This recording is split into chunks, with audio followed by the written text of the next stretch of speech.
皆さん、こんにちは。今日はみんなの日本語第19課の文法を一緒に勉強しましょう。よろしくお願いします。それでは、за өнөөдрийн хичээлээр болохоор бид нэр та хэлбэрийг үзэх нь. Та хэлбэр гэдэг маань бидний үзсэн, урд нь үзсэн машта тий икимашта, табемашта гэдэг. Тэрний өнгөрсөн цагийн та хэлбэр ах нь. За тухайн үйлдэлийг өмнө нь хийж байсан туршлагатай гэсэн санаа гэд. За энэ юу гэсэн үг гэхээр урд нь би япон үзчихсэн тий суши идэж үзчихсэн. Гэх мэтчлэн урд нь хийж байсан туршлагаа хийж чаддаг болох нь мөн олон үйлдэл дотроос хэд хэдийг нь сонгоо хийж чаддаг болох нь.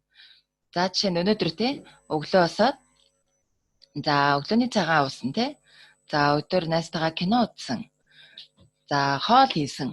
Гэх мэтчлэн олон үйлдэл дотроос ганц хоёрыг нь жишээ олгоод хэлэх үед хэлэхэд яаж хэлэх вэ гэдгийг сурах нэ. За эхлээд бүгдээрээ за энэ та хэлбэрээ яаж үйл үгийн та хэлбэр төрөх вэ гэдгээ сурцгаая. За энэ л үйл үгийн өнгөрсөн цаг гэж хэлсэн те. Өнгөрсөн цаг буюу сангийн дөрвөн зэрэг байна. За энэ мас хэлбэрээс та хэлбэр төрөх талаарсан байгаа. За мас хэлбэрт аймас гэдэг үг нь төгсгөлийн үүн дээдлийг нэрийг ороод аймас болдог тий. Аав гэдэг үг маань мас хэлбэр төрөх та. За энэ мас хэлбэрээс та хэлбэрлөө амархсан байгаа. За энэ та хэлбэр маань бид нар өмнөх хичээлээр т хэлбэрийг үзчихсэн тий. Тэгээд ингээд тэгж ингэж гээ. За тэр т хэлбэртэй яг ижилхэн хуурдаг байгаа шүү. Т хэлбэр ерөөхдөө сурцсан байхад та хэлбэр маань маш амархан. За мас хэлбэрээс те и чи ри эсгээр төгссөн үгэн дээр үгийг та хэлбэрлээ урахтаа жижиг цуу та болох нь. За жишээ нь аймас гэдэг үг маань атта болох нь тийм и. Мачимас гэдэг нь матта болох нь. Кайримас гэдэг нь кайта болох нь. За ни би ми гэх төгссөн үгнүүд инда болох нь. За т хэлбэр дээр бол индэ болдог тийм. За жишээ нь йомимас гэдэг үг маань йонда, асобимас асонда болж байна. За гигээр төгссөн үгнүүд жишээ нь ойогимас гэдэг энэ мас хэлбэр дээр ухад ойоги болдог тийм. Гигээр гинүүд нь ида болох нь. Ида. За шигээр төгссөн үгнүүд нь гашимас нь гашта болно. За энэ ику гэдэг үг маань т хэлбэр дээрээс иттэй болж ирсэн тийм. Онцгой урдаг. За энэ үг маань итта болох нь. За энэ доор нь энэ сентенц болохоор яг т хэлбэртэй ижилхэн гэдээ харуулсан байна тийм. За энэ 3 дугаар бүлгээс эхэлсэн байна. Иштэй болдог бол ишта болох. Гиттэй болдог бол гита болж байна. 2 дугаар группийн табемас гэдэг үг маань табете тий. Тэгээд табетийн табета. Яг та хэлбэртэй. Тэр т хэлбэртэй ижилхэн хуурах нэ. За дараагийн жишээ бол дараагийн дүрм. За дошино таке тий. Та хэлбэр дээрээ готого аримасыг залгахаар юу болох вэ гэхээр тэгж байсан, тэгж үзсэн, тэгсэн удаа байгаа гэсэн санааг илэрхийлэх нь. За энэ загвар нь урд өмнө хийж үзсэн те дадлага туршлагатай гэснийг утгыг илэрхийлнэ гэж байна. За жишээ нь уманы нотта готого аримас гэхээр морь унж үзэж байсан удаа би японоор л тэгж зарж болох юм бол би морь унаж үзэж байсан удаа байгаа. Морь унаж үзэж байсан монголоор л те морь унаж үзэж байсан, морь унж үзсэн гэж хэлж болох. За ваташи ва суши о табета готого аримас. Гэм бол би суши идэж үзэж байсан, би суши идэж үзсэн гэсэн санаа. Нихон иттагтай аримас ка гэдээ асууж байна те. Нихон иттагтай аримас ка? Япон явж байсан уу? Япон явж үзэж байсан уу? Явсан удаа байгаа юу гэсэн санаа. За ингээд урд үйл үгээ та хэлбэр дээр нь хуургаад ардаас нь готого аримас эсвэл готого аримаска гэж залгачих. За яг энгийн зүгээр өнгөрсөн цагаас бол ялгаатай шүү. Тэгж үзэж байсан уу? Өмнө нь болсон те дуршлага дадлага дуршлага хэлэхэд ашиглана гэсэн. Энгийн өнгөрсөн цагаас л ялгаатай. За италианы ита готого аримас гэж байна. Энэ бол Итали явсан гэсэн үг шүү дээ. Итали явж үзэж байсан. Өмнө нь явж байсан гэсэн санаа. За дараагийнх нь дошино таке үйл үгийн тайлбар тари шимаас. За энэ дөрөв нь ямар тохиолдолд хэрэгэлдэг вэ гэхээр олон үйл хөдлөлөөс ганц 2-ыг нь 2 3-ыг нь жишээ болгож хэлэх үедээ энэ дөрмийг ашиглах нь.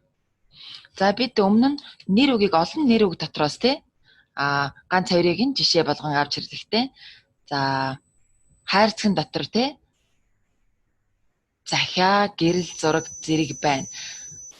Захиа тэгами я гэдэг дунд нь яагаар холбоо тэгами я шашин надо зэрэг шашин надогүй аримас гэд нэр үгэн дээр олон юм дотроос олон нэр үгээс 2-3-гийн сонгоод жишээ болгон сонгоо авч хэлхийг үзчихсэн бол энэ удаа үйл хөдлөл олон үйл хөдлөл дундаас 2-3-ыг нь жишээ олгож сонгоод хэлэх үедээ анхөө одоо хэрэглэх нь тари шимаас гэдэг.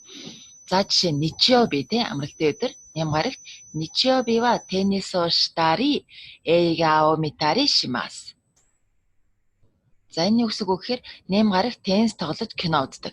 Мэдээж өөр зөндөө юм хийсэн байгаа Тэгэж угаалга хийсэн байж тараа, гэрээ зөрсөн байж тараа, хоолоо хийсэн байж тараа Энэ олон үйлдэл дотроос 2-3-ыг нь жишээ болгон хэлэх үедээ тари эсрэг гэдэг дөрмийг ашиглах нь.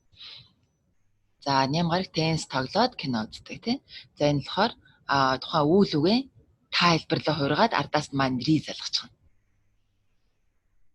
За дараагийнх нь ничиоби ва теннис о шитари эйга о митари шимашта. За энэ одоо зөв дээр хэлж байгаа л энэ өнгөрсөн цаг дээр хэлж байна Нямгарагт теннис тоглож кино үзсэн. Эйга митари шимашта. За одоо зөв өнгөрсөн цаг дээр аль алин дээр нь хэрэгжиж болох нь. За дараагийн болохоор энэ и тэмдэгнэр маань наримас гэд наро гэдэг энэ үйл үг юм орохоор төгсгөлийн үсэг нь яаж хорих юм бэ гэдэг талаар үзэх нь. За оки гэдэг үгэн дээр наримас оки гэдэг и тэмдэгнэртэй нийт тэмдэгнэр дээр наримасыг залгахаар төгсгөлийн и үсэг нь ку болж хорих нь. За окику наримас. За хирой гэдэг нөргөө удам гэсэн утгатай үүн дээр наримас гэсэн болох гэсэн үгийг залгахаар хироку наримас буюу том болох өргөн тэгэхээр болох гэж ярих нэ. За дахиад нэг жишээ авцгаая. Корекара дандан самуигээ и тэмдэгнэр тэрэн дээр наримас гэсэн үггээ залгахаар төгсгөлийн үсэг нь ку болсон байна. Самуку наримас.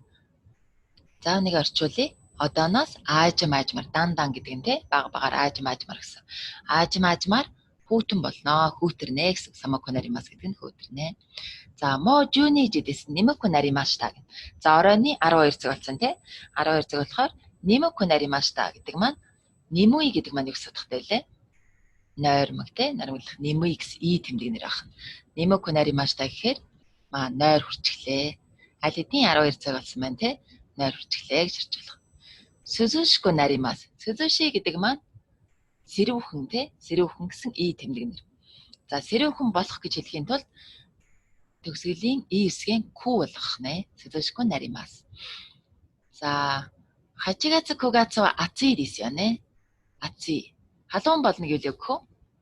Ацуй гэдэг маань и тэмдэгнэртэй ацуку наримас гэж хэлнэ. Ацуку наримас. За 10-11 сараас эхлээд сэрүүхэн болдог Тийм учраас сүзүшку наримас гэж хэлж байна. За дараагийнхны на тэмдэгнэр өглөөг юм орохороо яаж орох вэ? Гэхээр на тэмдэгнэр болон энэ нэр үг байна Мэйши болон Накиёши. Энэ наро гэсэн маань өглөөг юм орохороо яаж орох вэ гэхээр за эхлээд нэр үгтэй 24 саяны наримашта гэж 24 настай боллоо. За гэхээр энэ ни явах нь нэр өглөөг юм нэргийг авахаараа нигээр авах нэ.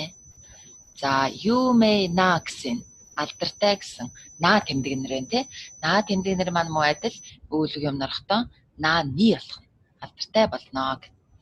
Юмэ ни наримас. За энэ болохоор цуёку наримашта гэж байна Энэ хүн дасгал хийгээд хүчтэй болсон байна. Цуёй гэдэг маань хүчтэй гэсэн и тэмдэгнэр. Хүчтэй болсон, гэр чадалтай болсон гэж хэлэхдээ цуёку наримашта гэж хэлдэг байна. За энэ болохоор энэ бохирох хувцастай угаагаа цэвэрхэн болсон байна. Тэгэхээр юу гэж хэлэх вэ? Кирей кирей на гэсэн тэмдэгнэр байдаг. Тэгэхээр на тэмдэгнэр юм чинь きれいになりました。きれいになりました。За энэ хүн ингээд ханаад хурцсан хэвчэж байгаа шиг байна тий. За тэгээд эмээ аваад ханаад нэгэрчлээ. Ямар болсон бэ? 元気になりました。元気になりました。元気になりましたですね。はい。じゃあ今日の授業はここまでです。ありがとうございました。